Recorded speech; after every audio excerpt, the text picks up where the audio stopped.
notre session Zoom va pouvoir être enregistrée. Donc, il veut dire que pour les personnes qui n'auront peut-être pas vu cette vidéo, vous pourriez la retrouver sur notre chaîne YouTube où on va pouvoir la poster. On pourra aussi vous l'annoncer. Alors, encore une fois, je souhaite à tous le bienvenu. C'est encore une fois, on est encore là pour notre session de Zoom. Et aujourd'hui, comme vous le savez, la plupart, surtout ce qui se retrouve au Canada, vous savez que c'est vraiment le temps des élections. C'est le temps où on va voter qui seront nos prochains dirigeants. Alors, aujourd'hui, on a la chance de pouvoir avoir parmi nous une autre Burundaise, notre sœur, notre tante, notre amie, alors tout ce que vous voulez, qui est en train de pouvoir être dans les élections. Je ne vais pas trop parler en français, j'ai juste commencé à parler en français parce que je vais juste faire une brève introduction de qui elle est, qui on va rencontrer ce soir. Alors, son nom, c'est Tabitha Mukamusoni. Si je prononce mal, vous allez pouvoir me le dire, mais je pense que j'ai essayé. Alors, je vais juste faire une petite introduction de vous. Je ne vais pas aller vraiment long. Je vais juste parler qui est Tabitha. Alors, comme le nom le dit, elle s'appelle Tabitha Mokasoni. Alors, elle a débuté sa carrière en tant que correspondance pour Voice of America en East Africa. Alors, il a couvert donc de nombreux, où Tabitha a vraiment couvert en tant que journaliste, elle a travaillé dans les pays, notamment comme le Burundi, aussi tous les pays qui avaient de nombreux conflits. Alors, elle a aussi dénoncé des violations des droits de la personne, et ce qui veut dire que elle est vraiment défenseur, on veut dire défenseur des droits de la personne. Il est surtout a défendu les plus vulnérables, pardon, dans notre quand c'était dans les années 2015, je pense que la plupart, on se souvient qu'est-ce qui s'est passé en 2015. Alors, en 2015, je pense qu'après avoir reçu plusieurs peut-être menaces à propos de sa carrière, justement, quand on est journaliste, on le sait que c'est pas un métier qui est comme vu, comme je dirais, où on est acclamé. Alors, je pense qu'elle a quitté le Burundi et a cherché à se réfugier au Canada. Alors, on va dire que vraiment, parmi son parcours, tout ce que je suis en train de dire, on pourra vous mettre un lien aussi. Vous pourriez maintenant aller voir tout son parcours. Mais si on regarde vraiment, si on lit en long et en large son parcours, on voit que c'est une femme qui est caractérisée par son courage, la résilience et qui a vraiment, c'est vraiment quelqu'un qui est engagé profondément pour donner une voix à ceux et celles qui n'en ont pas. Alors, aujourd'hui, maintenant, sans pour autant tarder, vraiment, je ne vais pas vous prendre, je vais pas être, moi, je ne suis pas aujourd'hui la star, je ne suis pas une vedette.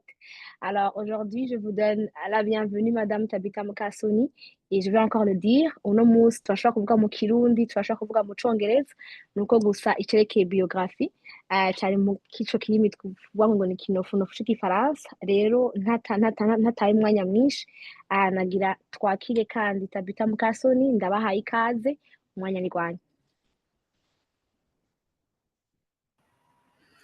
Murakoze cyane Nanette, murakoze cyane na Besi kunyakira. Reka nshimire abarundi bari ngaha bari barumviriza n'abandi bazokumviriza bumvirize byanshikiriza kuri YouTube peut-être nkuko mwabivuze hanyuma dushije ko ndi ngaha kandi ndavuga ikirundi miji rya Amerika nakorera mu kirundi naho bio yanje iri mu Gifaransa donc ndashaka kwibabwira mu kirundi. Ni benshi banzi abarundi kugira ngo ibio ni benshi barayizi mu kirundi byinshi barabizi abankurikiranye muri 2015 gusa ndumumenyesha makuru kuva mu 2006 natanguye gukorera ijwi ry'abanyagihugu RPA ni radio abantu benshi bazi hanyuma umwuga wanje wo kumenyesha amakuru nawe utanguriye muri RPA nibo bawunyigishije nautanguye niga muri université mu wa mbere nize amategeko donc je fais le droit à l'université hanyuma ndabandanya ikiganiro ca mbere natanguye gukora muri RPA je me rappelle cyari ikiganiro ku bijanye n'uburenganzira bw'abamugaye n'abantu ijwi ryabo ridashika kure les personnes marginalisées mais en particulier les personnes en situation de handicap. Donc j'ai fait cette émission pendant au moins 4 ans. N'ikiganiro cyamaye kumenya vy'ukuri icarico kutagira ijwi abantu badafise aho bavugira ubuzima babayemo. Akazi kanje kari kugendera kuri ligne editoriale ya RPA ariko nkashikira abanyagihugu muri aho bari hose n'ubwo waba uri mu Cankuzo, uri mu Muyinga, uri mu Kirundo, uri Bururi, abo bantu bagendana ubumuga kenshi baba banyegejwe mu Burundi, nta burenganzira bwabo ntibwavugwa. Ivyo bakora abantu murabizi mu Burundi kenshi umuntu bamwita ngo ikimuga, ni ibintu bibabaza abo bantu. Hanyuma barashoboye ibintu vyinshi cane, narahura n'abantu nk'abantu batabona, ugasanga barakora nk'amaspaghetti, barakora amasosi tomate. Ivyo bintu j'étais jeune, ku buryo ndabivuze wasanga ari ibintu c'était ridicule muri société n'abandi mwe y'abajene nkanje, bashaka kukwereka ko umuvuga ibintu by'abantu bamugaye. Mais kuri jewe vyari bikomeye, vyari ibintu bikomeye kuko narabona akamaro bifise kandi na impact vyari bifise muri société. Ni ukuvuga rero akazi kanje nk'umumenyesha amakuru ni uguharanira cane cane agateka no kuba ijwi ry'abantu batarifise. Ni naco nakoresheje mu 2015 aho amaradiyo yari amaradiyo yigenga yari yabomaguwe, hanyuma abamenyesha amakuru bayo barahunga, hama nafashe ingingo itoroshe yo gukora amakuru uko nshoboye nk'umumenyesha amakuru. Nakoresheje ijwi rya Amerika, yari radiyo ikomeye, ariko narafashe risque, j'ai pris le risque de faire des reportages vraiment très risqués, de couvrir ce conflit. Kari akazi katoroshe kugenda mu gihugu cose ahanini wenyene, gukorera i Bujumbura, uwundi mwanya nkaba ndi Makamba, uwundi mwanya nkaba ndi Muramvya, gushikaho ijwi rya Amerika rishiraho abandi baza kumfasha. Hanyuma gushika mu kw'icumi mu 2015 aho navuye mu Burundi bahejeje kwica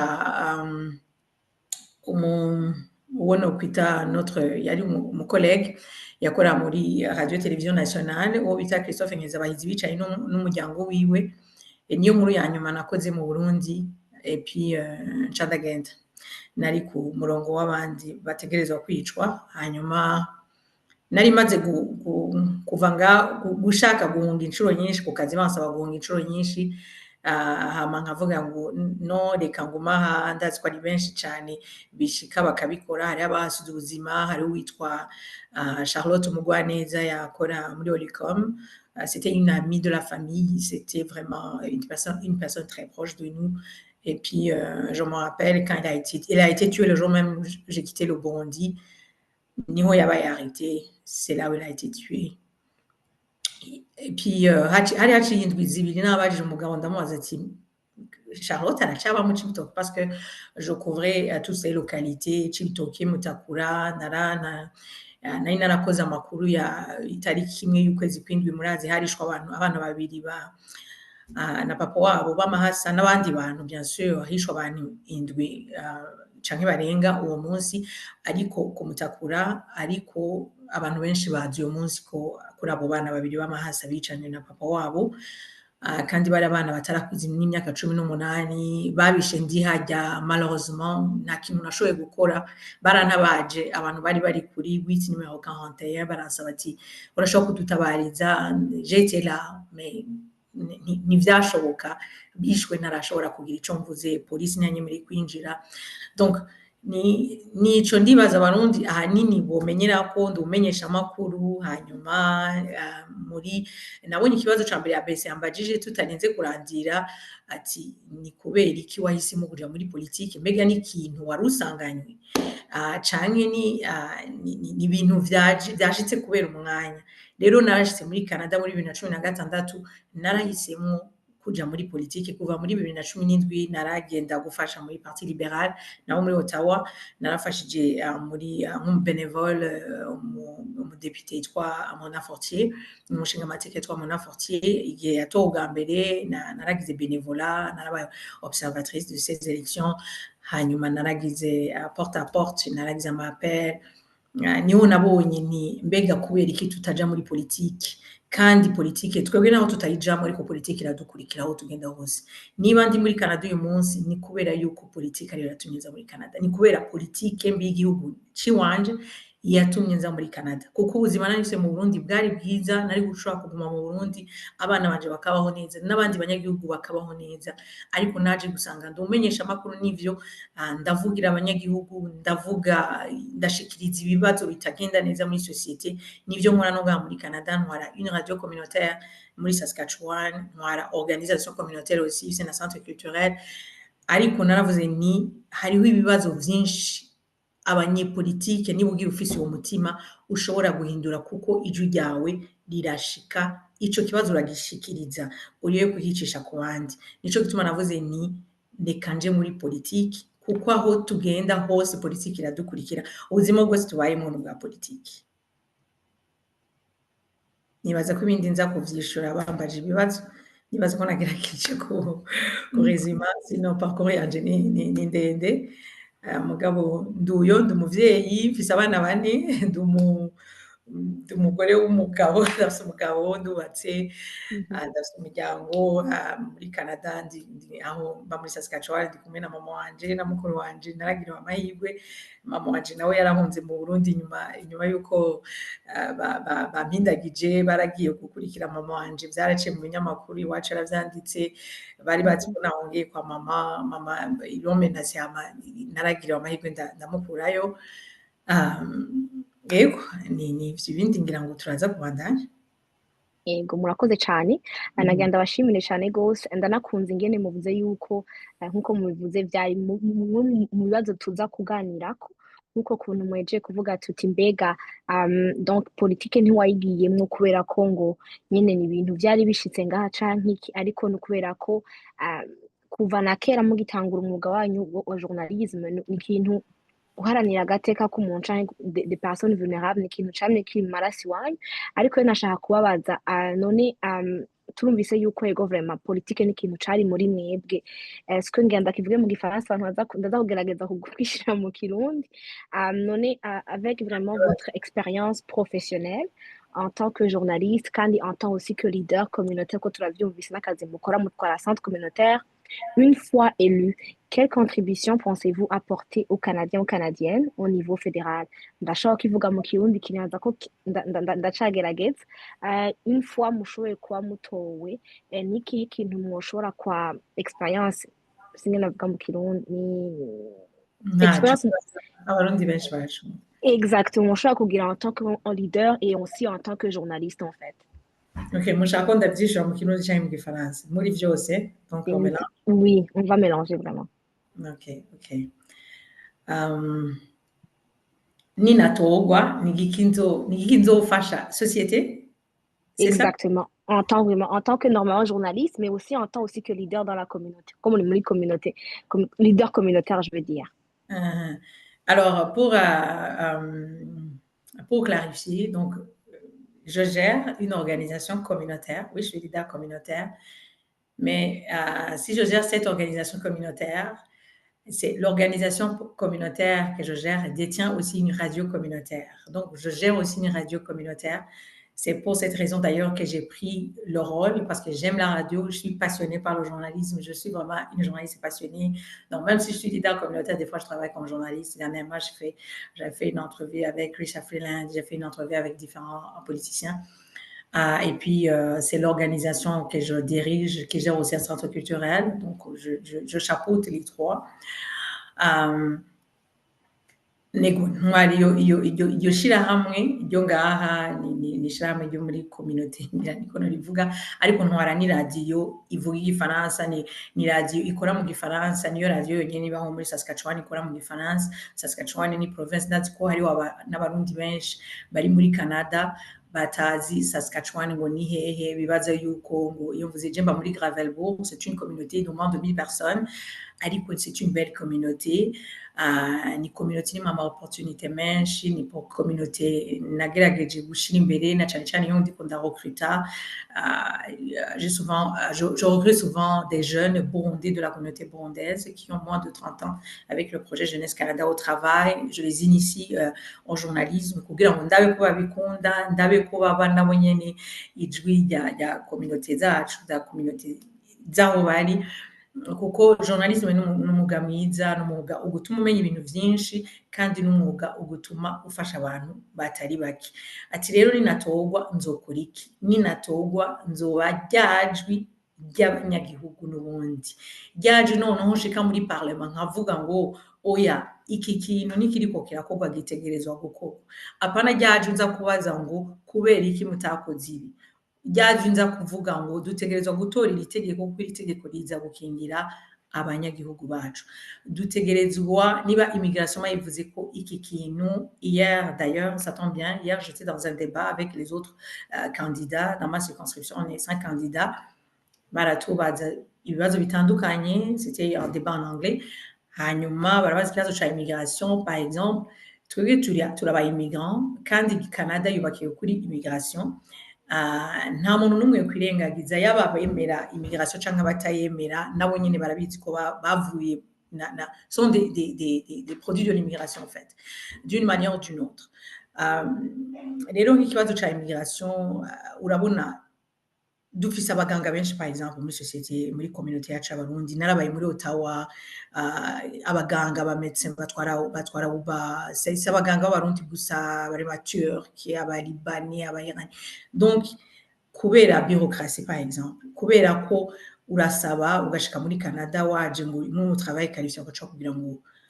ugaca usanga ugiye gukora muri restaurant ugaca usanga ugiye gukora muri Tim Hortons kandi mu ma communauté par exemple les communautés rurales que je représente nta baganga bahari kandi hariho abantu bicaranye amadiplome nta bigisha bahari kandi hariho abantu bicaranye amadiplome bari guha juste examen bagakora examen bakarabona amanota bafise hanyuma bakabashira mu mwuga ivyo rero n'ibibazo vyo gushikiriza imbere ntidushobora kubishikiriza ivyo bibazo tudafashe ingingo si on s'engage pas on s'implique pas c'est pour cela que j'ai décidé de m'impliquer j'ai décidé de m'engager parce que pour gagner le jeu il faut être dedans tu peux pas gagner le jeu de l'extérieur.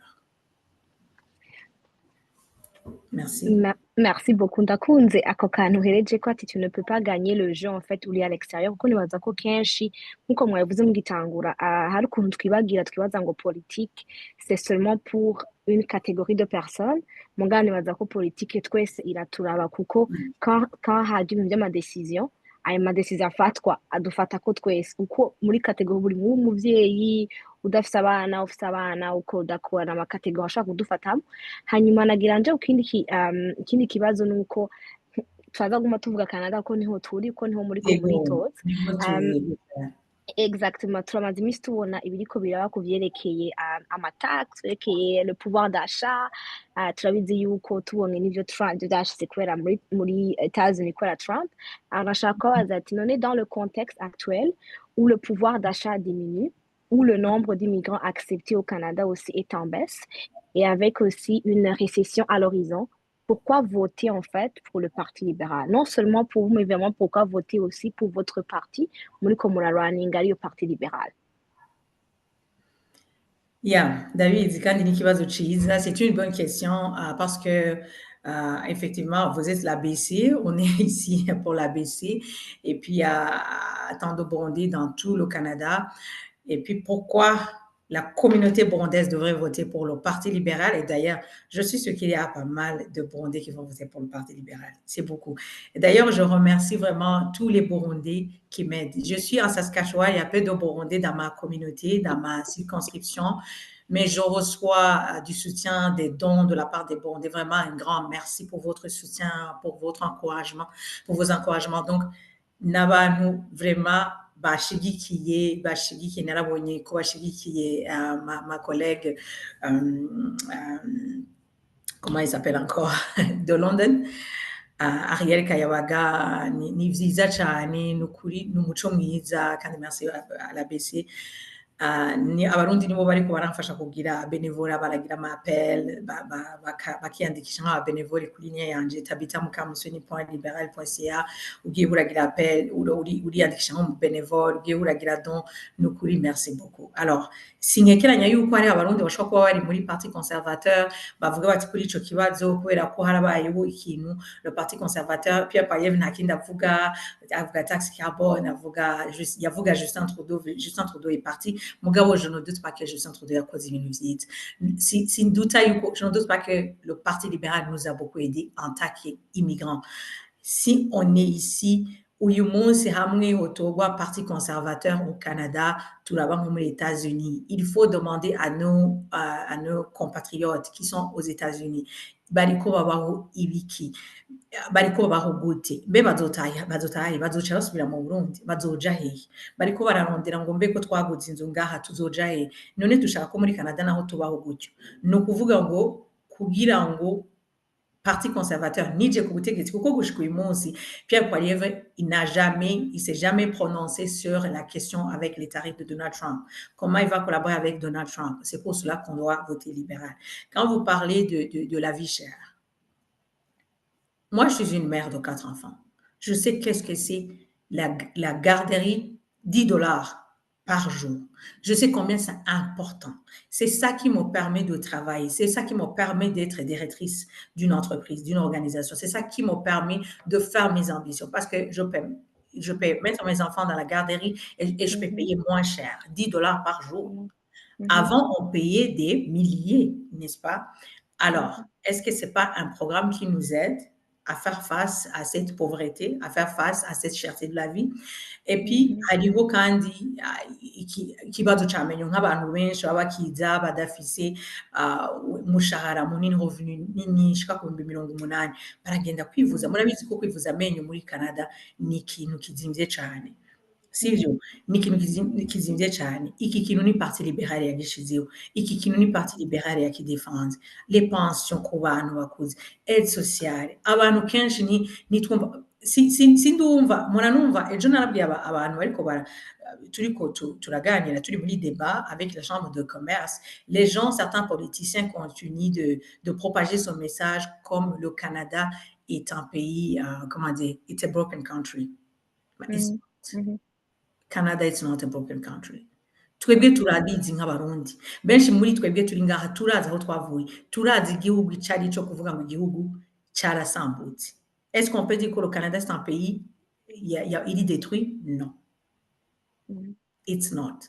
Nico gituma rero dutegerezwa gutora Parti libéral kubera yuko niwo mugambwe uzodushikana kuri iyo liberté d'expression, niwo mugambwe utazoducinyiza, niwo mugambwe dushobora kwiyexprimamwo, niwo mugambwe dushobora gucamo kugira ngo nk'aba immigrant ijwi ryacu ryumvigwe kuko biraboneka neza ko harimo diversité. Ndiko ndaraba hier j'étais la seule personne noire muri sale y'abantu ngira ngo 200. Haba mu bantu baje gusupporta, haba mu bakandida, haba mu nta muntu n'umwe yararimo, sivyo? Rero ubuzima burazimvye nivyo, ariko nico gituma dutegerezwa kuja muri iyo politike kugira ngo dushikirize ibibazo by'abanyagihugu. Nico gituma dutoye le parti, nico gituma Mark Carney yavuze ati tugiye kubaka inzu nyinshi kuko gukata immigration ndabizi benshi muri mwebwe mu Ottawa, mu Québec, ariko je ndiko ndaraba muri Saskatchewan, des villes ici sont abandonnées parce que nta bantu bahari. Sivyo? Des villes ici sont abandonnées kubera ko nta bantu bahari. Dukeneye rero ko ibintu biba organisé autrement. Le Parti libéral ni parti igizwe n'abantu, abo bantu bakeneye nabo ivyiyumviro bivuye ahandi, bivuye muri mwebwe, bivuye muri twebwe, bivuye mu makominote yacu, tukavuga tuti ibi bintu ntibiriko biragenda neza, bakabandanya bakosora. Mugasi kuvuga yuko ibintu vyose ari bibi muri Parti libéral, n'est-ce pas? Nabo bandi niyotora umugambwe Parti conservateur canke abandi nta garanti hari yuko ubuzima buzoca buzimbuka, ariko hariho ibintu vyinshi byo gukorwa, hariho kubaka amazu menshi, hariho gushiraho ayo maprograme afasha abantu, kwankoraje abantu gukora, apana ko abantu baguma kuri aide sociale. Harimo na ca kintu co reconnaître les diplômes. Il y a jewe ndumu juriste, ariko sinigeze nkora nko mu juriste, donc ma formation c'est en droit, mais hariho abandi bavuka benshi bari ngaho bicaye, hariho abajuriste benshi bari ngaho bicaye badashobora kuja muri service kandi hariho aho bakenewe mu makominote. Hariho abaspecialiste nabivuze, abamédecins, ikibazo ca immigration, reconnaissance des diplômes bifata des années ugasanga bifashe 4 ans umuntu yari gukora ikibazo agaca aja mu kazi. Ivyo nivyo bibazo dutegerezwa gusolva kugira ngo abo bantu uriyo kudependa kuri gouvernement kuko ni benshi baca bagenda gufata amadeni yo kuja kwiga iyindi porogaramu, ugasanga umuganga yarize imyaka 9 canke 10 ariko agiye kwiga iyindi myaka 4 kugira ngo ashobore kuronka carrière au Canada. Ivyo byose ni ibintu biza kuba umutwaro ku gihugu. Nico gituma rero bikenewe ko tubivuga, bigakenerwa ko tuba engagé, hanyuma kandi tugashaho ayo maporogaramu kugira ayo maporogaramu aze gufasha kugira ubuzima, ukuzimba k'ubuzima kugabanuke. Merci beaucoup Tabitha. Jewe nagira juste ndabizi ko on a vraiment les questions ariko akabazo gutya kanje mu mutwe. Urabona twese twaje tuva mu Burundi, on est tous des immigrants twaje tuva mu Burundi. Hanyuma est-ce que kuba witoreje surtout kuba uri umugore w'umurundikazi ariko aritoza, est-ce que tu penses que ça aurait été la même chose nk'ubu yaba ari Burundi? Genre iyo ugiye uri umurundikazi w'i Burundi, ndashaka juste ubwire un tout petit peu comparaison peut-être kuko igituma ndabivuze nuko nagiye wibakwe ndi moderatrice, nagiye wibakwe naronse n'umuntu w'umugore, reka nta kundi ngira ndabashire on the top n'ubundi turi muri Canada, ariko est-ce que uwo mugore arafise ikibanza mbe ngaho umugore baramuha ikibanza ngaha muri Canada peut-être kuko amaze gukora kenshi bate mu Burundi urabizi, est-ce que la femme vraiment a une place dans le gouvernement, que ça soit fédéral ou pas, ou bien dans les partis politiques, comparé en Afrique iwacu? Qu'est-ce que je peux dire? Ce n'est même pas une question, c'est une réponse, bien sûr. La femme a de la place. Nico gituma, nico chama courage yo kwiyangaje. Nico chama courage kuko iki gihugu reka tubivuge cyaratwakiriye, cyaduhaye agaciro. Kenshi turakunda kuvuga ngo ni terre promise, niko barundi bakunda kuvuga. Rero nk'umugore ndafise agaciro gakwiriye. Hanyuma ndaza abagabo benshi, abagabo ariko baranyumviriza bihangane, bavuga ngo muri Canada ngo abagore ngo nibo bafise agaciro gusumvya abagabo. C'est comme si ngo abagabo bumva umengo bararenganije. Aho ni mu kibano, hanyuma no muri politique on a la même voix. Ntibivuze yuko hatariho abantu mu mitwe yabo peut-être mu maposte akomakomeye bashobora kureka nko gutora kubera umuntu ari umugore, kuko ntibishobora. Twarabibonye muri Etats-Unis igihe Hillary Clinton yitoje, igihe Kamala Harris yitoza, hariyo bitavugwa peut-être abantu mu mitwe yabo, ariko apana la politique du pays. La politique du pays met en valeur la femme, n'est-ce pas? Mu buzima tubayemo, le gouvernement nous protège, nous avons les droits, donc nous avons des avantages. Sinzi ngene nubisigura, mugabo ico kibanza turagifise, yes. Nk'umugore biratandukanye cyane mu Burundi, narakoze mu organisation y'abagore, les femmes journalistes, donc n'ubundi ndi mu ishami ry'abarundikazi, ico bita MFFPS. Ndabizi agateka k'abagore ingene gahonyangwa iwacu, si ukuvuga ko ari ukuvuga nabi igihugu c'iwacu, ariko turacafise vyinshi vyo gukora. Hanyuma nari kuba ndi mu Burundi, no ntabwo nari kwitoza muri politiki kubera yuko hariho amavaleur menshi atariho. Jewe j'adhère aux valeurs du Parti libéral, ariko hari amavaleur yandi menshi, hariho ibya corruption, hariho kuja mu mugambwe kugira hari ivyo peut-être ushobora gutegerezwa kubanza gukora, ariko ngaha tutangaje ukaja muri uyu mugambwe ugaparticipa mu manama, bakabona nyene kuri impliqué, hanyuma ugaharanira ikibanza nk'abandi bose, hanyuma ukaronka ikibanza cawe.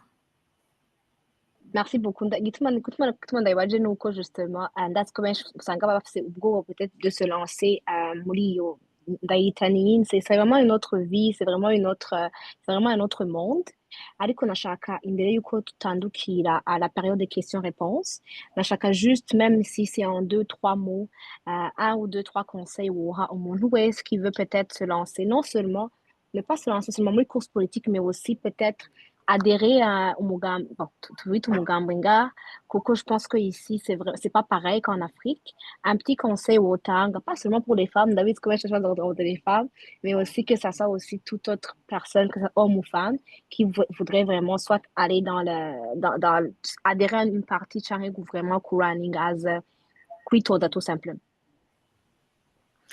Um, impanuro notanga nuko twokumva ikintu ca mbere dukeneye nukumva d'abord que c'est notre pays. Oui, nous sommes des Burundais, mais nous sommes aussi des Canadiens, n'est-ce pas?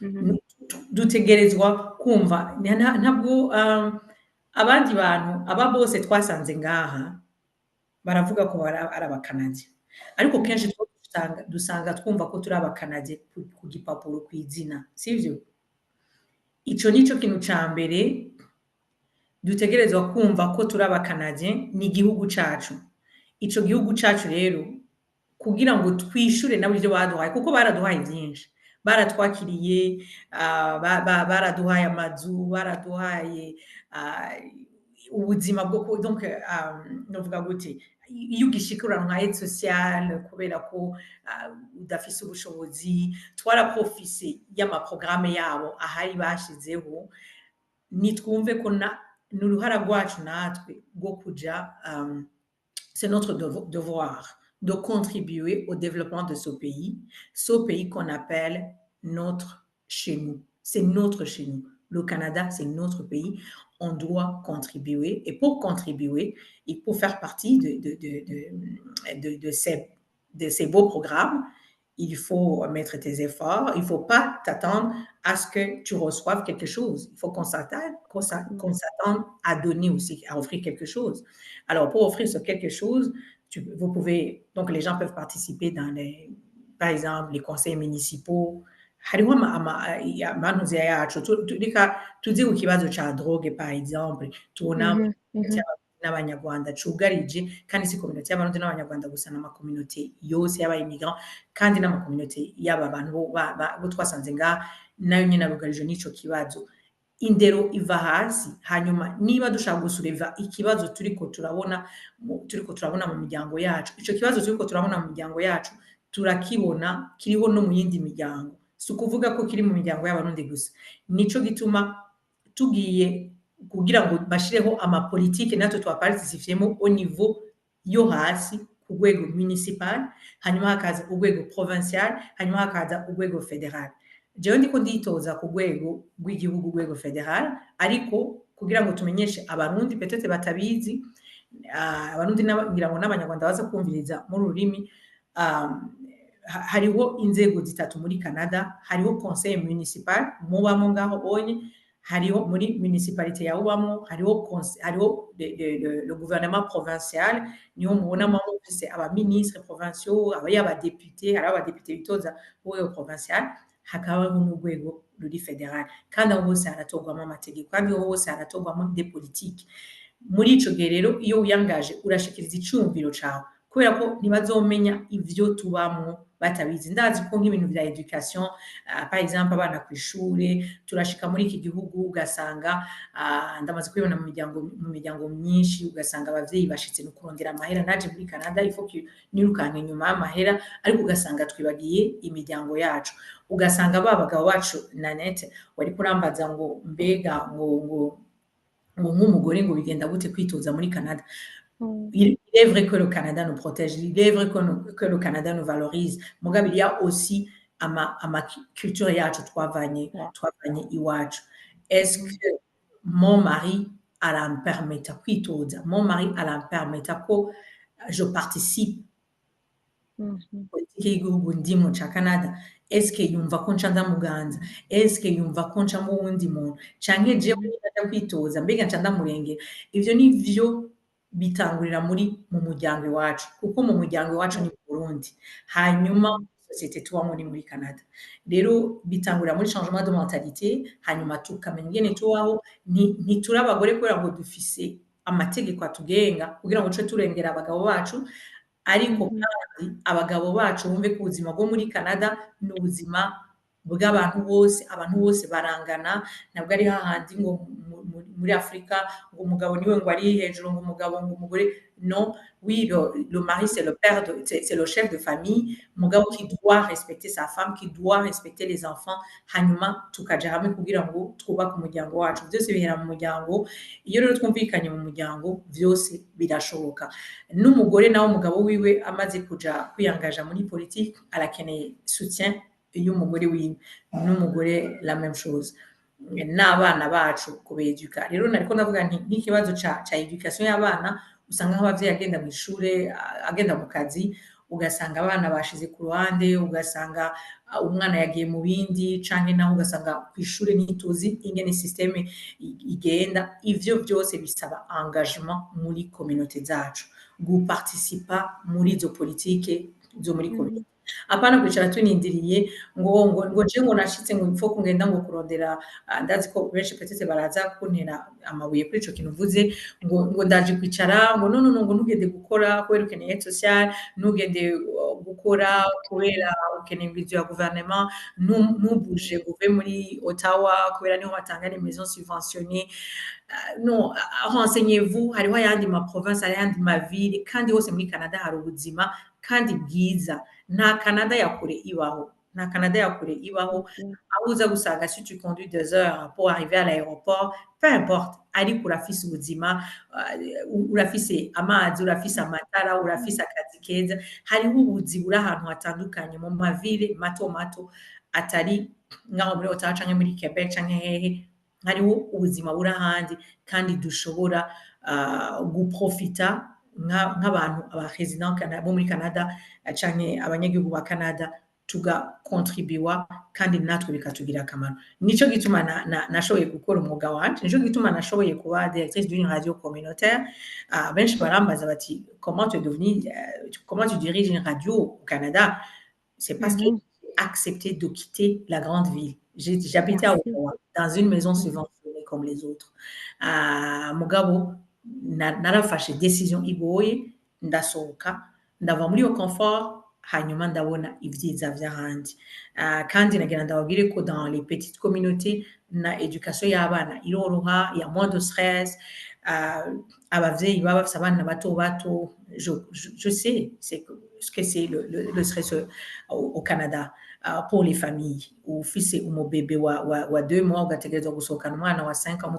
Donc ivyo vyose hanyuma nayo mafaveur yandi amavantage, hariho amavantage yandi atangwa amaprogramme provinciaux baha abantu bemeye kuja kuba muri ayo mavile ari éloigné. Rero nibaza ko ico codufasha nk'abarundi kuva muco twokwita confort kandi atari na confort, hanyuma tugashobora gutera imbere tukiyangaja muri société yacu tukumva ko nous sommes des Canadiens, des Burundo Canadiens. Kumva ko turi aba-Canadiens ntabwo bica bidukura ko tubara abarundi, no turaba kuko iki gihugu kiraduha ubwo burenganzira bwo kugumana umuco wacu, bwo kwitwa aba-Canadiens tukitwa n'abarundi, tugatamba indirimbo zacu z'ikirundi, tukavuga mu rurimi rwacu, tugakora ibintu vyose mu ndimi zacu. Nico gituma Canada ari nziza kandi nico gituma il faut voter les libéraux là où vous êtes. Merci. Merci beaucoup. Ndakunze ukuntu uvuze yuko en fait on est ici twaraje nk'abarundi, peu importe que tu es ta nationalité ou pas, hari akantu minsi yose kama gahanyoza ko abantu benshi baza kukumva ngaho barakubaza ati oui tu es canadien ou canadienne mais de quelle origine en fait, kaguma kagaruka je suis d'origine burundaise. Kandi ndabizi ko benshi nkuko wejeje kubivuga surtout turakunda kwigungira hanyene muri Ottawa, Montréal, on veut pas vraiment aller explorer. Kandi kenshi tukunda kwibagira ko abarundi on est chanceux parce que on parle le français aussi, et c'est quelque chose vraiment on peut apprendre l'anglais, turi bilingue d'office en fait, pas d'office biba biheze. Rero muri uno mwanya nagira nsabe abantu bashobora kuba bafise ibibazo, on va vraiment procéder de la suite. Maza gushobora kugira kuri Zoom hari akantu umuntu afise ukuboko kuduza ukuboko gutya maza gushobora kuduza ukuboko, abishoboye naho mwandike muri chat dushobore kumubaza ibibazo, afise ibibazo. Natanguye kubona abatanguye kubaza ibibazo muri chat, hari n'abamaze kuvyishuramwo ntatangura kwishura, ariko nagira nsabe wowe afise ikibazo ashobore kuduza ukuboko. Ndabona wa mbere si je me trompe pas, ndabona Innov Young Entrepreneuriat, ndakivuze neza je pense. Oui, bon, presque. Innov Young Entrepreneuriat. Merci. Merci pour la parole. Je m'appelle Pamela Yenge. Et donc, Nani Fisse Ibibazo, d'abord, je voulais encourager notre sœur Tabitha pour le courage idasanzwe yagize yo kwitoza. Je sais que si bose bashobora kwilansa mais j'aimerais juste la féliciter en commençant. Amandafi, c'est quelques 2 ou 3 petites questions. Numvise neza au début, nacerewe gato, mugabo j'ai dû comprendre que wavuze que si tu veux changer, twese dukeneye guhindura ikintu, il faut changer les choses à partir de l'intérieur. Donc ni kwinjira politique iraturaba, personne ntashobora kuvuga ngo ntimwinteresa alors que ibiba bitwafecta. Donc nakunze le fait yuko tu veux influencer de l'intérieur et peu importe le parti que tu as choisi. Je nashaka numve wavuze que tu adhères aux valeurs ya parti libéral. Nashaka numve izo valeurs za parti libéral wumva zirejoignent plus tes valeurs à toi personnelles. Izo arizo hama si woba ufise amapoint sinzi ko novyita ya divergence canke aho mudahuriza wumva umenga tu veux influencer ou tu veux changer les choses à partir de l'intérieur ya parti libéral. Ico ni ikibazo ca mbere. Ikindi kibazo ca kabiri nari mfise c'était par rapport à l'environnement na énergie. Le parti libéral au début yari yashizeho taxe carbone yateje ibibazo et tout.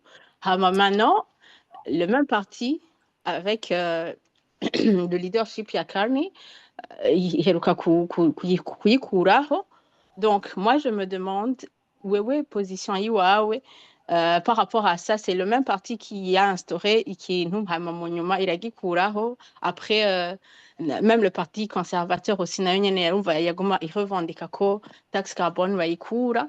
Donc iyo changement peut-être ko ari leadership ndashaka kumva avis yiwawe kuri ico kibazo hama n'ukungene ukonta guconcilier peut-être les priorités nationale za parti libéral kuko ubunya turabona que c'est plus la crise canke la guerre avec les États-Unis bashira imbere c'est comme une guerre économique. Donc nashaka numve ungene uzoconcilier les priorités à parti libéral n'ama besoin spécifique yaho aba électeurs banyu Saskatchewan muri kuko urumva bashira imbere plus l'économie alors que hari hayandi ma besoin mpereze kuri kuri iyi point ijanye na bon twe muvugira innoviang entrepreneuriat féminin, on est plus sur l'entrepreneuriat des femmes. Muga nashaka numve c'est quoi la place que vous accordez ou le parti libéral accorde à la femme puisque duheruka kubona que le ministère des femmes et des jeunes yabaye supprimé canke yiratasha kwindi ministère muga itakiri visible.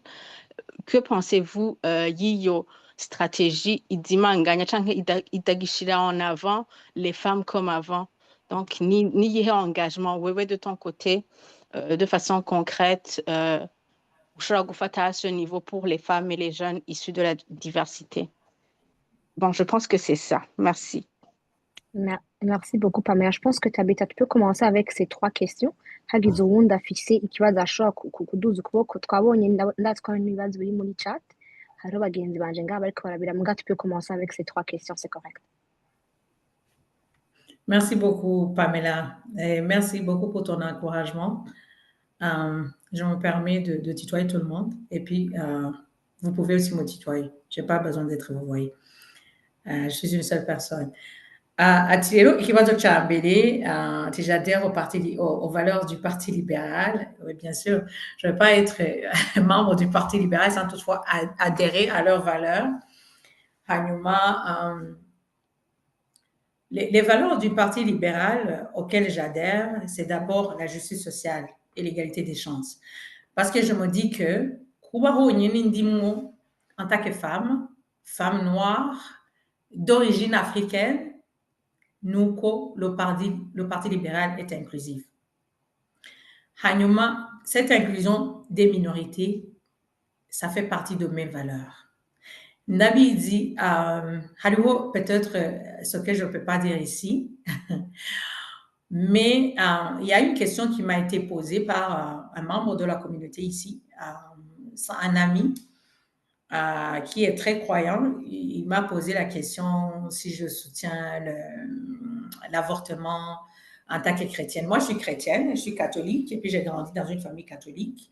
On y mange qui est avortement, donc beaucoup d'aminda, chanye, gufasha umuntu gupfa icyo bita euthanasie.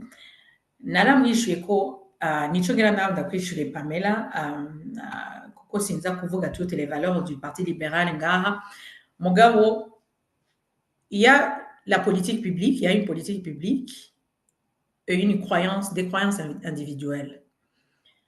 Jewe nshobora kuba ntemera gufasha umuntu gupfa kubera ko croyance yanje itabinkundira, ariko ntibisigura yuko nca l'imposa mes croyances aux autres. Les autres devraient avoir le choix, kuko hari uwundi muntu qui n'a pas grandi de la même manière que moi, akenewe gukora ivyo bintu uko wewe avyumva. C'est là où revient la responsabilité des familles. Nibo mu miryango, nibo bategerezwa kumenya ingene turera abana bacu n'amavaleur tubaha. Ariko cette liberté, niba turi ngaha, jewe ndi ngaha muri Canada, nuko liberté yanje yabaye enfrée quelque part. Hanyuma ikindi nk'ivyo bijanye no gupfa, dufate hari umuntu kumufasha gupfa, hari umuntu ataza atemera ko ari icaha, yumva ko ububabare bw'umubiri we bwamurembeje, akavuga ati nimumfashe kurengana. Uyo muntu wewe ufise uburenganzira bwe bwo kumubuza ico kintu yifuza, kuko mu mutima we vyose ni conscience yacu. Izo igituma mvuze kuri ico ni kibazo nabajijwe kenshi nk'umuchrétienne, comme une africaine, gute nemera Parti libéral avec quand il fait izo valeurs. C'est ça ma position. Nuko la politique publique et mes croyances personnelles ou individuelles doivent différer au fait. Sinshobora kwimpoza abandi, sinshobora kuja muri dictature ngo nimpoza abandi ico jewe nshaka ko baba, kuko nabo bashobora kunyimpoza ico bashaka ko jewe mba, kandi je suis pas prête yo kuba ico abandi bashaka kumba, ico ntari. Donc, c'est ça le Parti libéral, c'est que ça donne la liberté, ça donne la justice sociale. Hanyuma, hari kibazo mwambajije, tes taxes carbone, si j'ai bien répondu à votre question, taxe par carbone, le même parti a changé. Est-ce qu'il y a des changements de leadership? Les libéraux sont des progressistes. Abantu baravuze ati Justin Trudeau, taxe carbone, les conservateurs. Ikiciza muri Canada nuko umugambi uratwara, mugabo si umuntu atwara. Nico nanakunze muri politiki ya Canada. Iwacu iyo bipfuye hejuru kuri numero 1, ubuzima bwose buca buhagarara. Nibaza ko ariko bimeze. Ariko ngaha hari système, hanyuma hariho opposition officielle. Les conservateurs ont demandé, n'abandi benshi barasaba yuko taxe carbone. Pour moi, la taxe carbone, c'était pas un problème kubera yuko n'umundi twara receva amahera garutse kuri ayo taxe twatanze.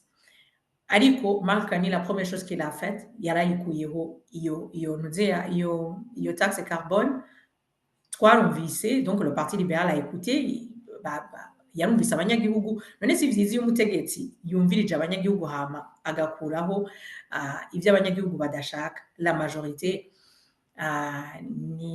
nico no kwishura kuri ico, kuko ubutegetsi bwiza no guhumviriza bugahindura ubutegetsi bwiza si ubwiza kwimpoza abantu ivyo bwogo bushaka.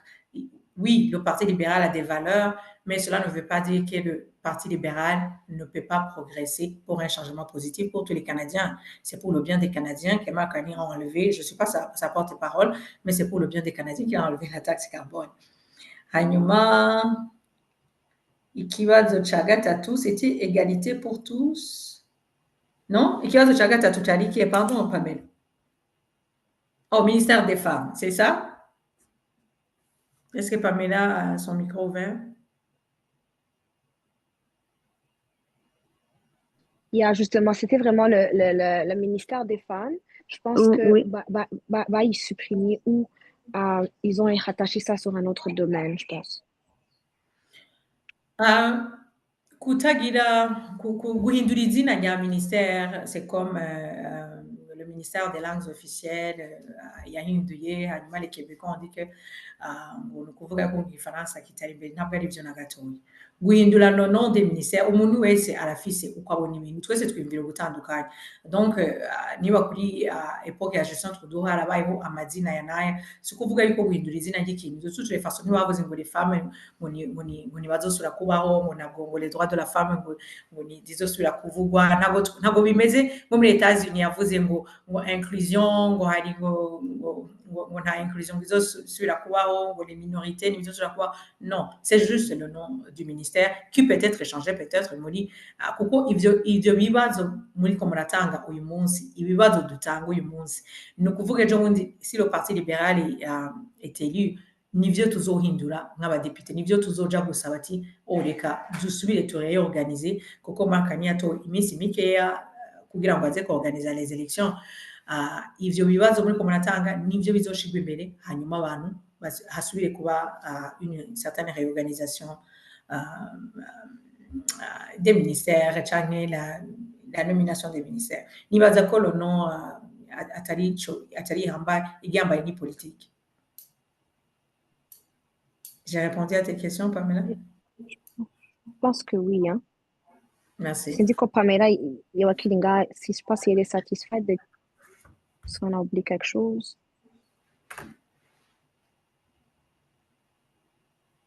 Oui, elle dit merci.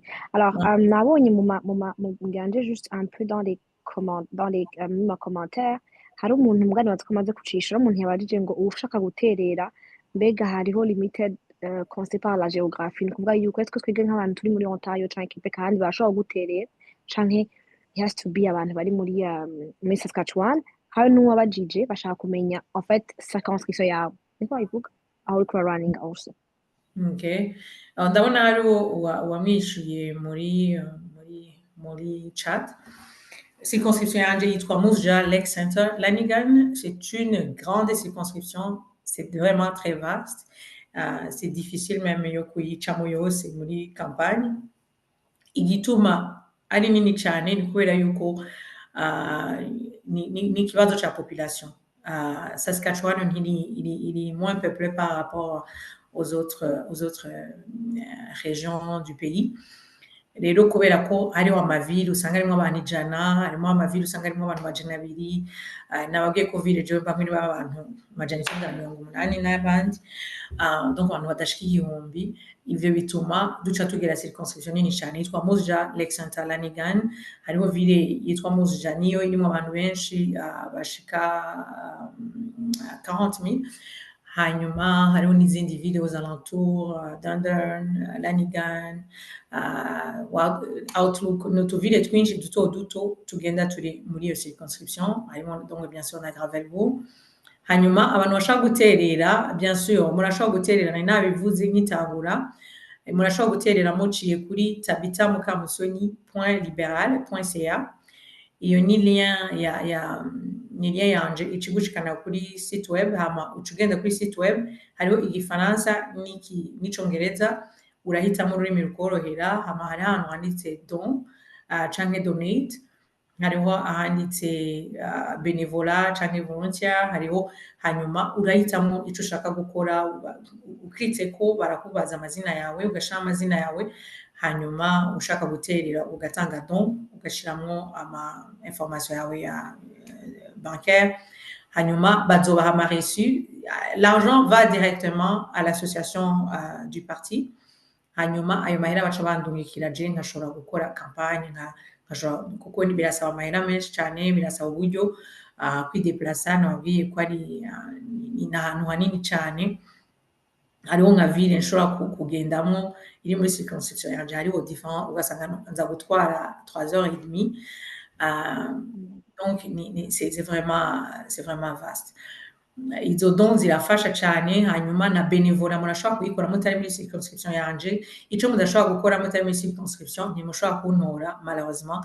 ndazi ko baba muri circonscription yanje bari kuntora muri benshi ari gutsinda mugabo nibishoboka ariko murashobora kunterera kandi merci vraiment pour vos encouragements kuri Facebook murashobora kugenda mukalikinga barabibona ko ndafise aba followers bagera kuri plus de 2600 kuri page Facebook yanje la majorité usanga ari abantu benshi baba mu Burundi bagikurikira Tabitha Mukamusoni ijwi rya Amerika wa kera, ariko navyo nyene ça encourage, ndabona ego, ndabona ni Canadien bariko barambwira bati wow, ufite followers bangana gutya, donc nabo ça les encourage kuko hariho benshi bakoresha Facebook, bashobora kunkurikira kuri Instagram ya Tabitha Mukamusoni, ego ndafise na nuze ya YouTube itariko ibintu vyinshi ya Tabitha Mukamusoni, bisa de ma chaîne YouTube menshi mugabo naho nyene murashobora gukurikira ashizeho ikintu, ivyo vyose pour me soutenir, ego nivyo. Hanyuma mutanze don barabaha reçu d'impôt, nico ciza. Hariho bambajije ko bashobora kuyandungikira directement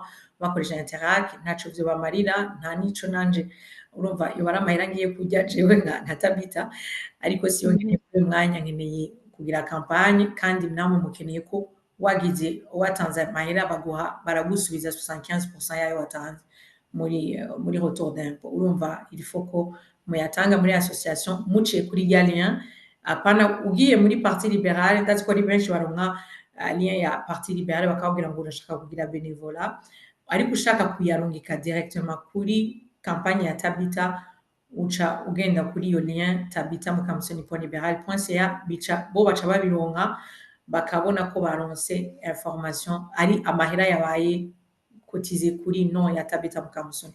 Ça me donne les points au niveau du parti, barabibona, ça me donne les points aussi au niveau des Burundais, no muri circonscription yanje, jewe nivyo ndabidandaza nkavuga ngo ma communauté me soutient, bakabibona kuko ndabibona abatanze ndashobora kwinjiramwo baca bampa aperçu y'abantu zinarose ku munsi, hanyuma biratuma abarundi nyene tumenyekana kandi tumenyekana ko turi soudés, kandi vraiment merci.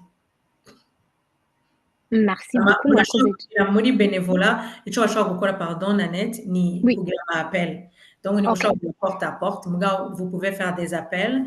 Hariho abambajije bati jewe simvuga icongereza, mvuga ndi confortable mu gifaransa, ni nka kurya nko kujya muri centre d'appel, sinzi mwese mushobora kuba mutarakora muri centre d'appel, mugabo hariho message usoma, uzi gusoma icongereza urabisoma kuko benshi muzobibona. Saskatchewan ni province y'abaconservateurs, na circonscription yanje c'est plus les conservateurs. Hariho benshi mushobora guhamagara bakaba raccrocha au nez kubera badashaka kumva ivya parti libéral, mugabo il faut pas que vous soyez découragés, il faut que ubandanye ugahamagara abandi. Hariho abandi ushobora kubona aba yarashizeho kuri numero yiwe agashiraho ndavuga igifaransa canke icongereza, urashobora kumuhamagara mu rurimi we yahisemwo avuga, canke naho ukamubaza mu gifaransa, juste kumubaza ndiko ndavugana naka, nagira ndababaze position yanyu kuri nagira ndababwire ku mukandida wa parti libéral wo muri circonscription yitwa Tabitha Mukamusoni.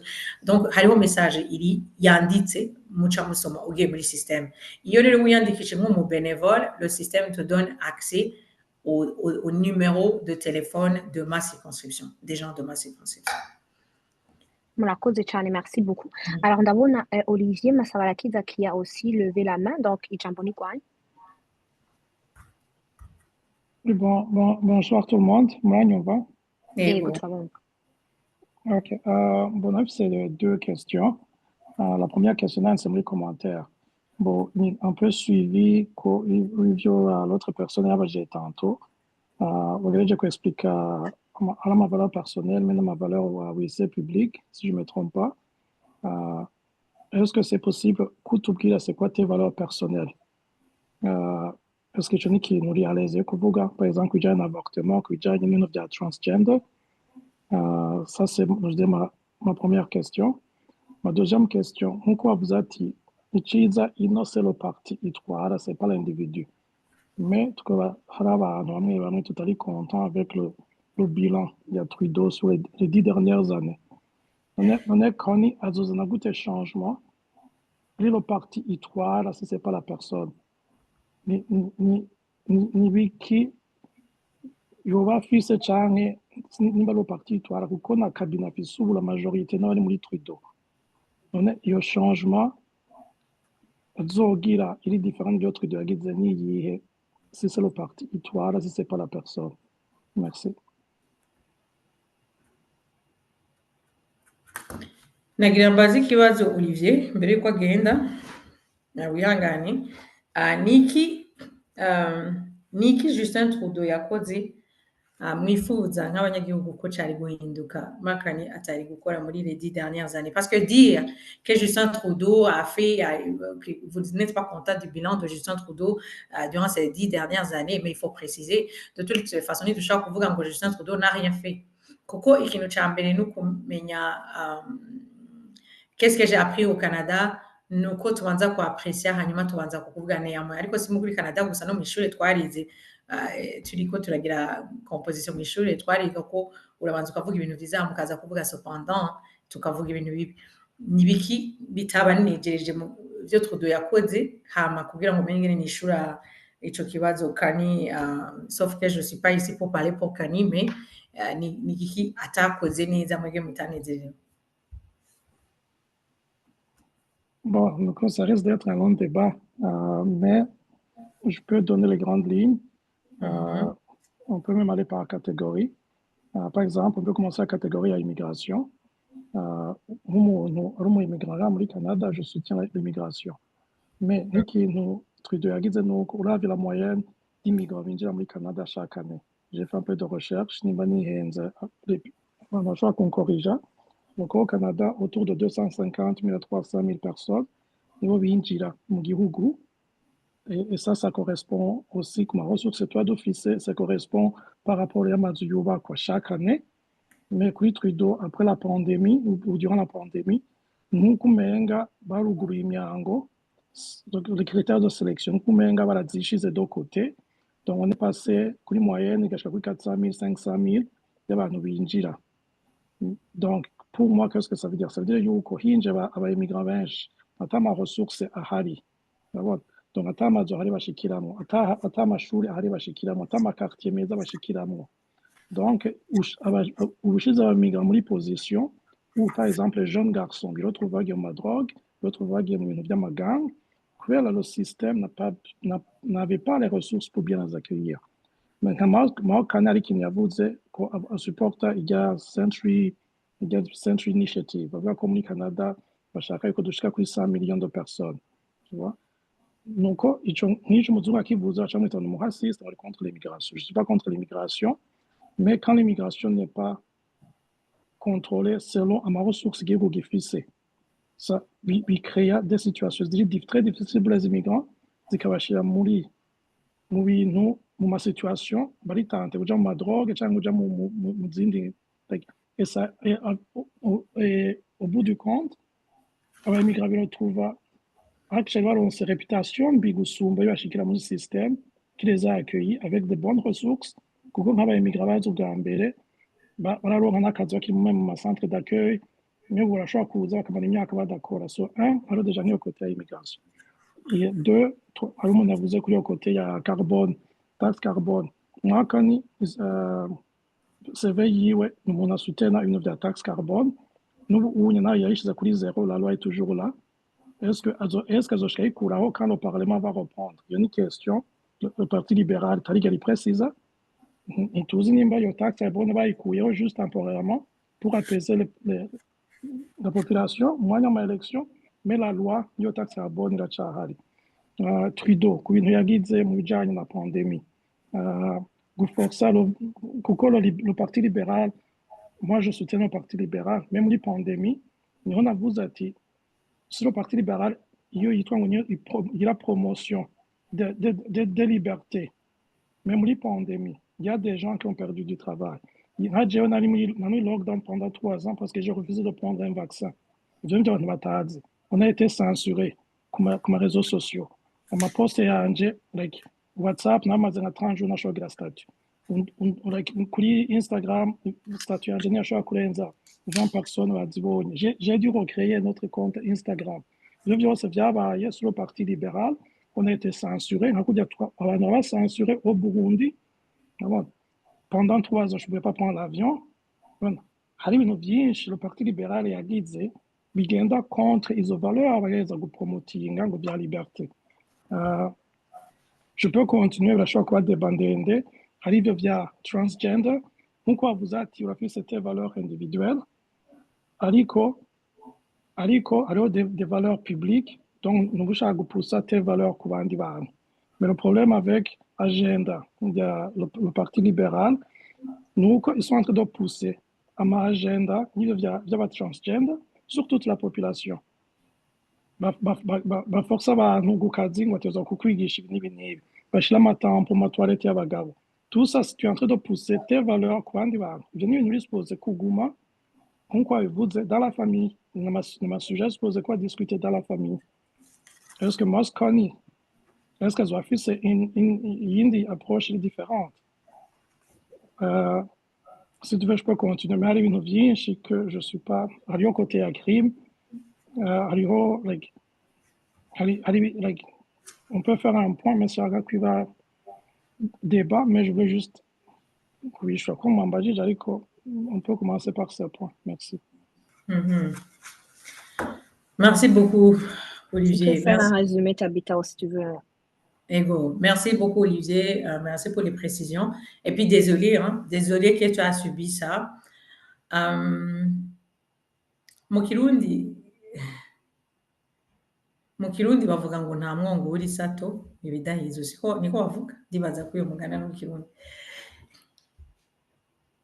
Hari igihe mpora ndaba ngira ntangure ku kantu ka mbere navuze, iyo ushaka guhindura ibintu, ushaka guhindura umukino uwinjiramo. Ivyo ikibazo ca pandemi ni ikibazo cari gihari, abantu ndibaza ko umutegetsi uwo ari we wese yari kuba hariho ibintu vyiza Justin Trudeau yakoze ku bijanye na pandemi, kandi Canada yaravyifashemwo neza. Hanyuma ikibazo c'abantu batari jewe moi-même ntabwo nari nshigikiye kuronka vaccin, ntabwo nari nshigikiye kwiteza vaccin. Sinigeze ngwara covid, sinari ndayikeneye. Mugabo ku kazi nagiye gukoramo barantegetse ko ntegereza kugira vaccin. Donc je l'ai fait parce que j'avais besoin de ce travail. Sinon ntabwo nari kuguma muri ako kazi kanje. Kandi malheureusement maze kuyiteza baciye bazikura. Ni pandemi yari ije, ni umuntu wese nibaza ko Justin Trudeau yakoresheje inguvu uko yari abishoboye kugira ngo ashobore kujera ico kibazo. Ntidushobora kuvuga ko les camionneurs nabo nyene bijya bakoze vyari il fallait voir ngaha ibintu vyaba navyo nyene ko vyari vyiza. Rero ubu nitukiri muri pandemi, mugabo Mark Carney azozana politike yiwe nk'umu economiste, hariho ivyo azozana. Sinavuze yuko ari valeur publique, navuze ko ari politique publique. Politique publique na valeur individuelle, navuze ko ari ibintu bibiri bitandukanye. Hama Mark Carney ni umutegetsi aje, navuze ko nari porte-parole wiwe, je suis même pas la porte-parole du Parti libéral, mais je suis une candidate qui adhère aux valeurs du Parti libéral, bien sûr. Mugabo ndibaza ko Mark Carney azozana changement mu kibazo cyane cyane kijanye na ekonomi. Hariho uwari yambaje kare, ndibaza ko ntuha ntacishuye Pamela, yabajije ngo kubengo ngo ibibazo byose ubu turiko turakoresha na Parti libéral mu kibazo ca ekonomi kubera Etats-Unis. Ni kubera ko Etats-Unis ni ikibazo gikomeye cyane, kandi turabibona yuko igihugu ninde muri twebwe ashigikiye ko Canada iba 51e meta. Niba mubishigikiye naho, est-ce que twebwe tuzoba hehe? Nous en tant qu'immigrants tuzoba hehe niba Canada iba 51e meta? Hanyuma jewe mvuga igifaransa ngaha aho nkorera, mvuga mu gifaransa, nkora mu gifaransa kubera ko hariho imyaka myinshi nabayeho ngaho muri Ottawa bambwira ngo your English is not good as your French. Ntimwibaza ingene ivyo bintu bibabaza. Le Parti libéral niyo ifasha les communautés francophones, les communautés minoritaires. Ngaha muri Saskatchewan twebwe tutogana Parti conservateur. Igifaransa nejo nico kituma nababwiye ko j'ai fait un débat en anglais. L'anglais c'est pas ma première langue ni ma deuxième langue, murabizi. Ariko nabaye obligé yo kugira débat en anglais kubera bambwira ngo nta muntu waza kukumva, ariko hari abantu potari abantu bavuga igifaransa.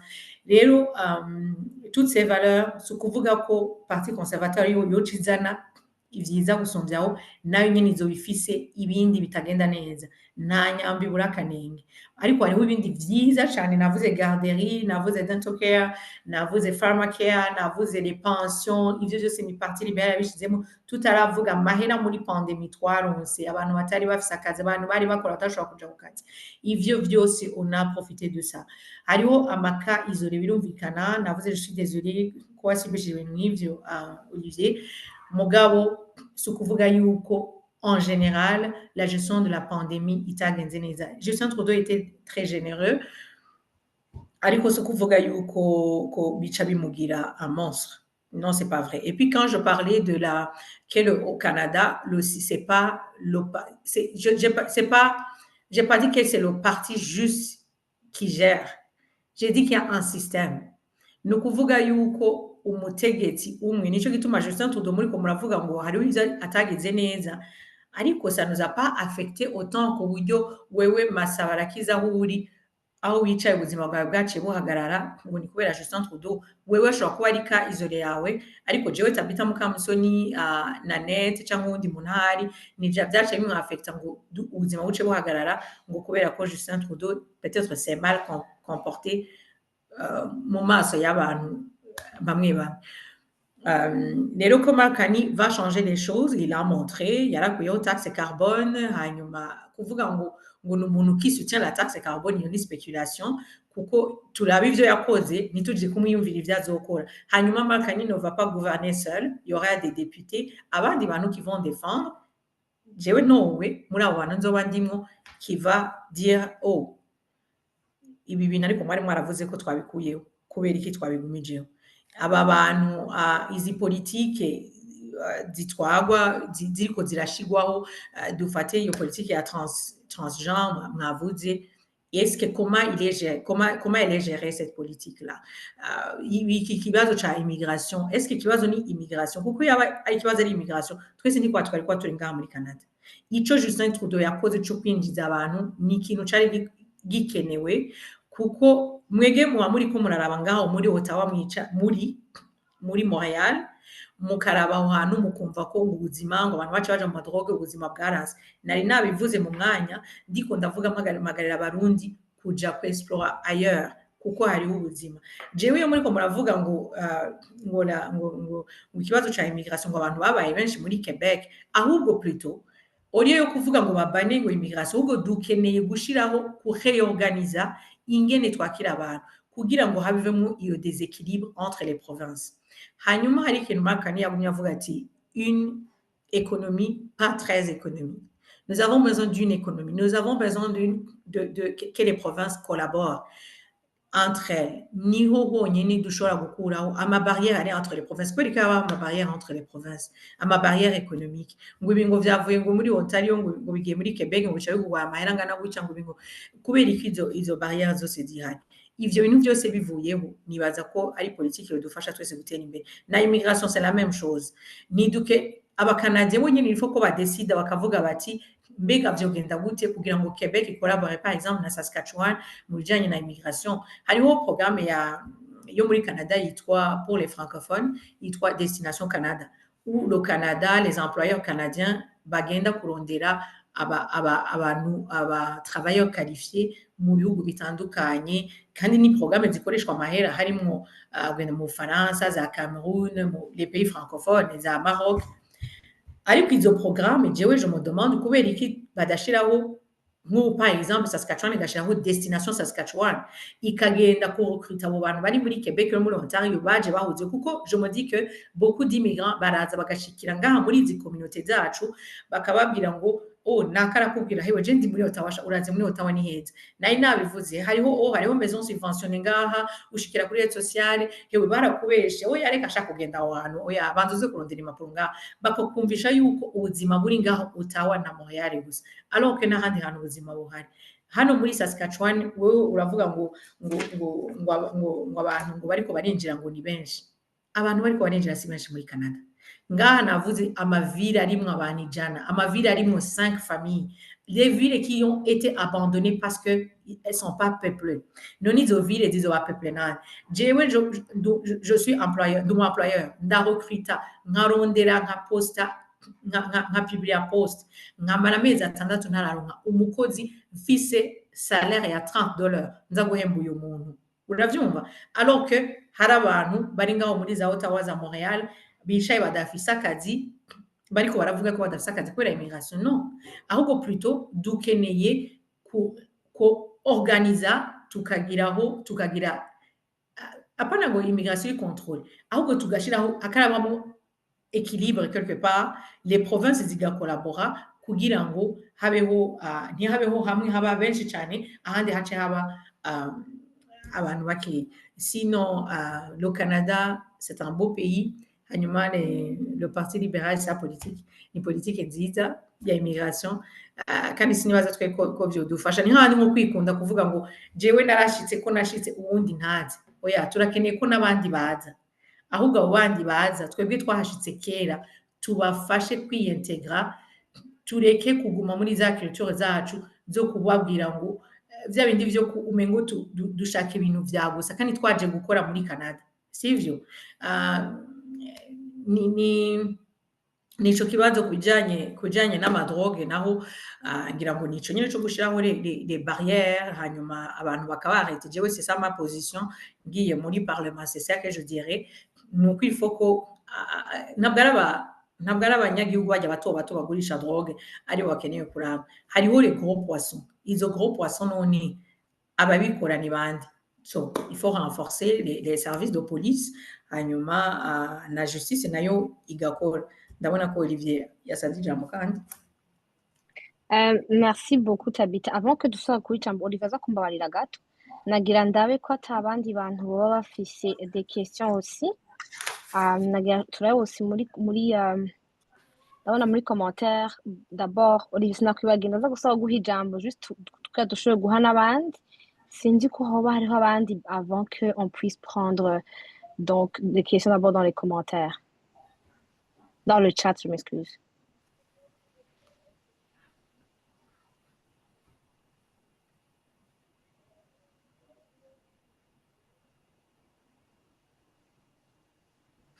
Il y a quelqu'un, je sais pas, toi tu peux pas lire les commentaires? Je peux les lire en fait ndashaka kuraba ko atawundi muntu nta zindi Nanette habagize amakommentaire kuri intervention ya Olivier mugabo sinon il y a pas de questions ku vyerekeye ivyo Tabita karavuga ou bien sa présentation. Merci beaucoup Lila. Mais je pense que twogira ko tukarangiza. Allô, juste une question, mais je pense que vous l'avez déjà répondu. Qu'est-ce qui vous a motivé à devenir MP? Mais je pense que au début de la rencontre, vous avez quand même un peu expliqué. Je pense. Ego, ariko ndashaka kumwishura sinzi. Yeah, tu peux y aller.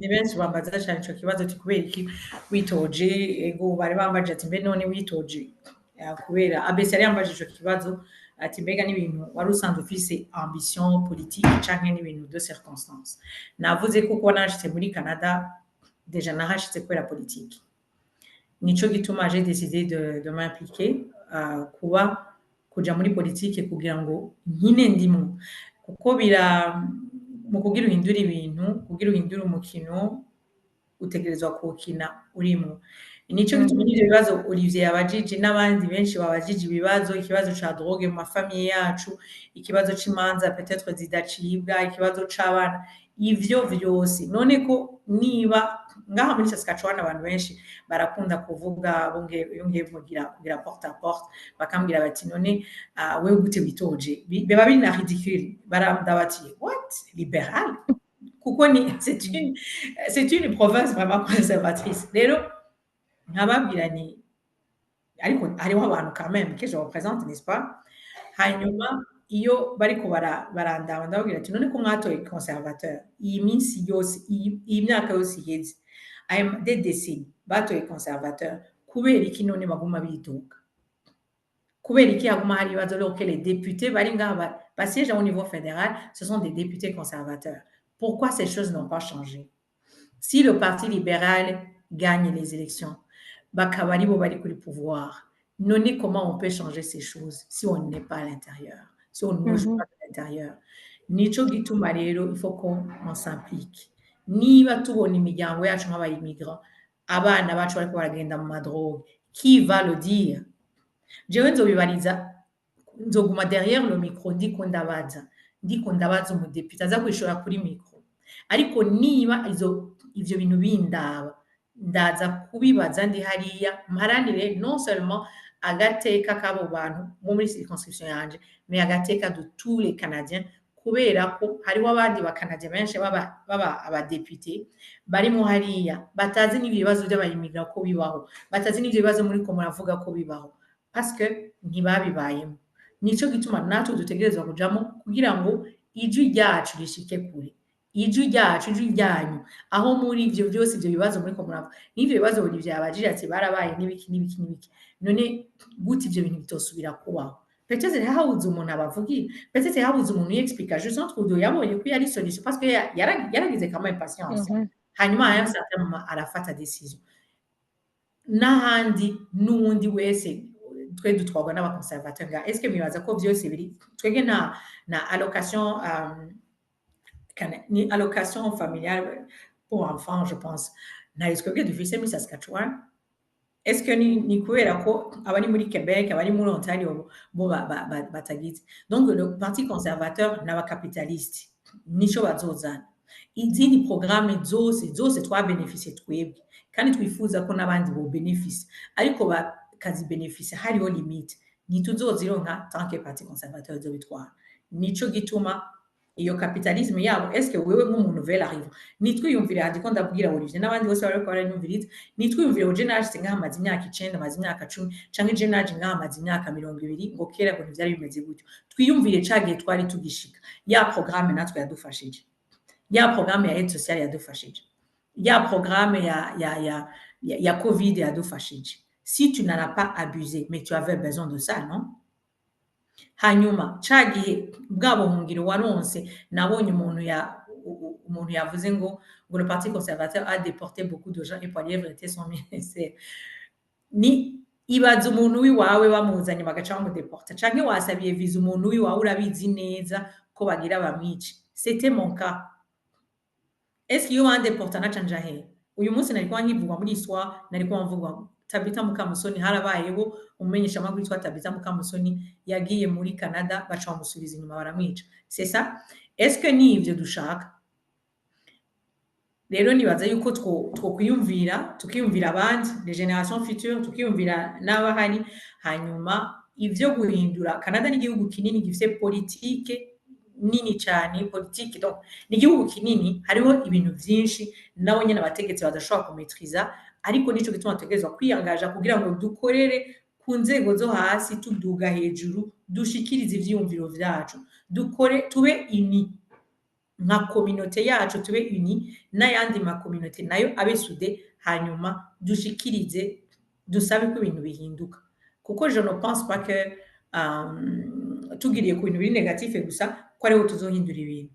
il faut ko dushima ngo mbega vyiza nibiye hanyuma kugira tubihindure ndakunda gutanga exemple iyo numvise par exemple nk'abantu bariko baravuga nko mu Rwanda par exemple sindiko ndagira ntuzeya y'u Rwanda bariko baravuga nko mu Rwanda hari dictature hari n'ibindi ariko nkabaza ngo wewe bagwaye kijya gihugu mu gitware wocu gitwara gute wobanza gusambura ivyabayeho kugira ngo uze kubaka bishasha bikamera nko kujya ko muri Libya none no muri Canada naho turahari twarahasanzeho politike nziza hariho n'izindi politike zitari nziza dushaka guhindura none twozihindura gute tutabanje gusambura ivyashizweho vyiza merci beaucoup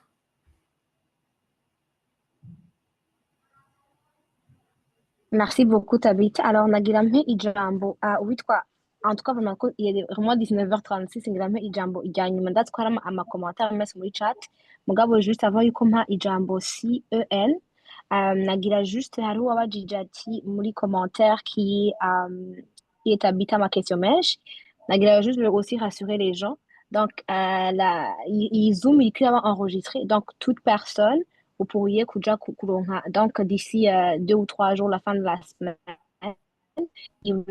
recording izori kuri notre page YouTube muzoja ko murad mais juste ndambiriye ko Tabitha donc c'est une aussi des leaders qui est en train de kwitoza muri Saskatchewan ni chez Jocelyne muganagira maintenant mpe ijambo CN baza ko ari Christian Elvis ijambo ntigwanya. Merci Nanette. Amahoro Tabita. Amahoro. Icambere nshaka kukubwira ni yuko uri intwari. Merci pour ton engagement. Hama ivyo uriko urakora biriko vyigisha benshi. Ariel yaratweretse akarorero, Lise Pascal yaratweretse akarorero. Donc muriko murugurura imiryango abandi bantu benshi kandi bakumva yuko ari ibintu bishoboka. Ico ni icambere nshaka kugutera intege ubandanye gushika aho Imana yaguteguriye.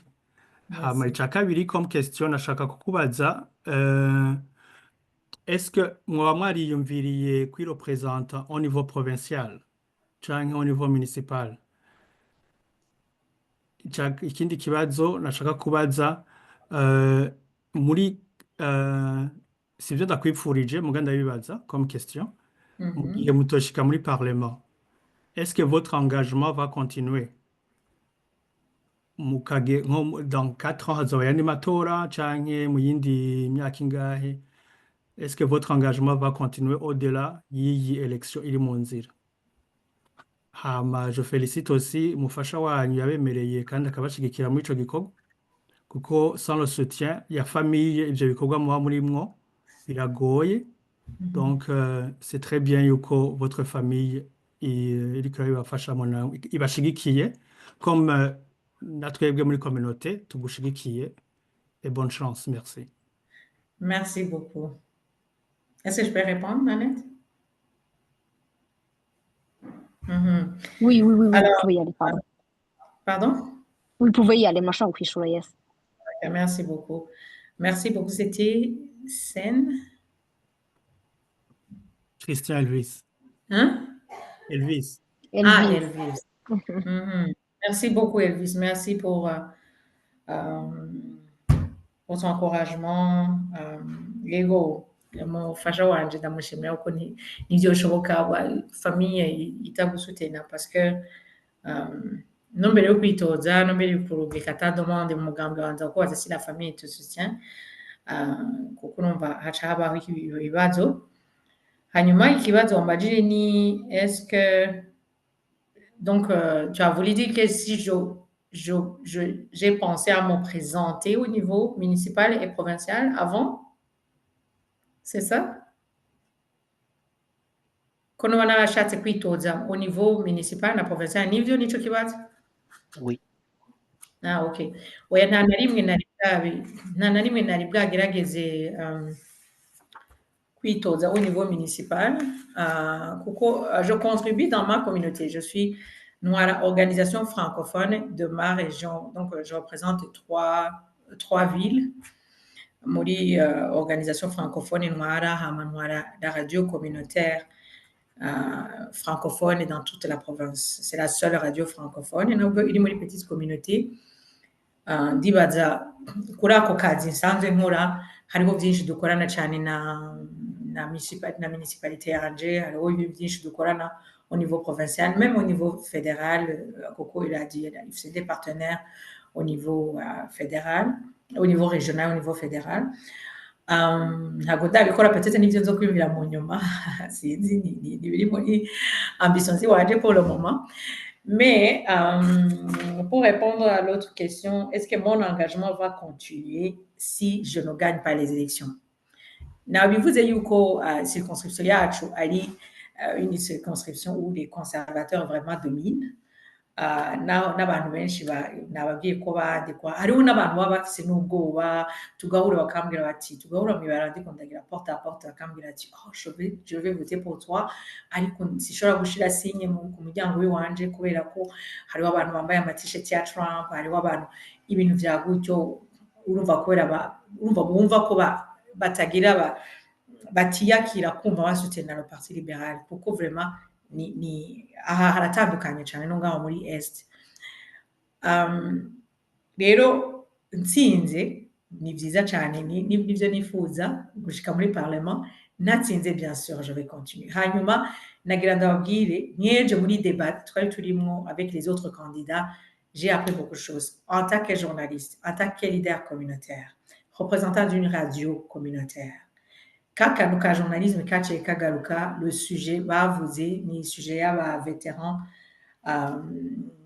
les bases militaires de Mouiville comme Mouzja, ni un sujet naharo ni nzokora ko investigation, j'ai promis que naho na hatowe yo sujet nzoyikora en tant que journaliste, nowe yo sujet yabo nzoyikurikirana en tant que député kugira ngo abo bantu baronke justice, kugira ngo ivyo bintu bihagarare. Hari ibibazo by'amazi mu makominote yacu, usanga les premières nations ahantu baba badafise amazi cyangwa ugasanga bariha facture nini cyane kubera ko les services provinciaux publics zibamenace. Donc ivyo ni ibibazo byo muri communauté ngenda niga ngenda menya kubera ndi muri campagne, none nzohakura ubundi bushobozi, ubundi bumenyi buzontuma ahubwo niyangaje gusumvya. Bien sûr, oui, nzosubira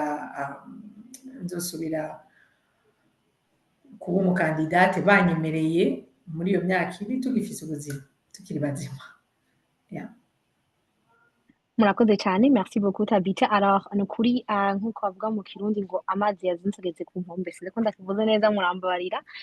Donc on est vraiment 19h43, ni ukuri umwanya watujaye, on était censé guheza saa moya na nusu. Nagira cyane nsure kandi ni ukuri pour moi c'était vraiment un plaisir, nsure kandi kubashimira kubona mwashoboye kutwitaba, hanyuma mpimiriza abantu bose. Ndibaza Olivier Mengo wari wamwemereye gusura ku miryango, je sais pas canke aratwihanganira kubera umwanya vraiment quand même, on avait prévu de gushikana à 7h30. Nimba afite ikindi kibazo, je pense que elle peut peut-être exactement c'est ça. Je vais le mettre dans le chat, c'est le 613 255 4988. Abashaka kumbaza ibibazo, bashaka kugira débat, bashaka kunsanga no kuri réseaux sociaux zanje Tabitha Mukamusoni, tukabandanya chat. Je vais répondre à vos questions. Merci beaucoup. Donc nagira nshimire kandi n'abantu bashoboye kutwitaba, vraiment mwashoboye gufata umwanya wanyu mugashobora twakorda ino saha imwe n'inusu. Nk'uko mubizi, nagira kandi nsubire kubahimiriza ku bantu bose muri ngaha kuba batari abanywani oso ba ABC, tubaza gushobora aussi mashobora kuja kuri site web yacu, mugashobora kuba aussi des membres aussi de l'Alliance des Burundais du Canada, aho byinshi twagira kandi tubwire ko na Tabitha nk'uko yabivuze murashobora kuja ku ma réseaux sociaux yiwe, aho mushobora kumusangaho abafite ibibazo byose. Donc encore une fois, la vidéo sera en ligne d'ici la fin de la semaine. Vous pourriez encore regarder, muzaba mufite ibibazo mashobora gusaba kandi kimwaza yavuze yuko ntibihereye aha, bishitse ati ntatogwe ntibihereye aha, azoguma bandanya ivyo ariko araharanira. Donc encore une fois, mwakoze cyane, mwakoze kwifatanya natwe, mugire umugoroba mwiza. Bye bye. Merci beaucoup. Merci.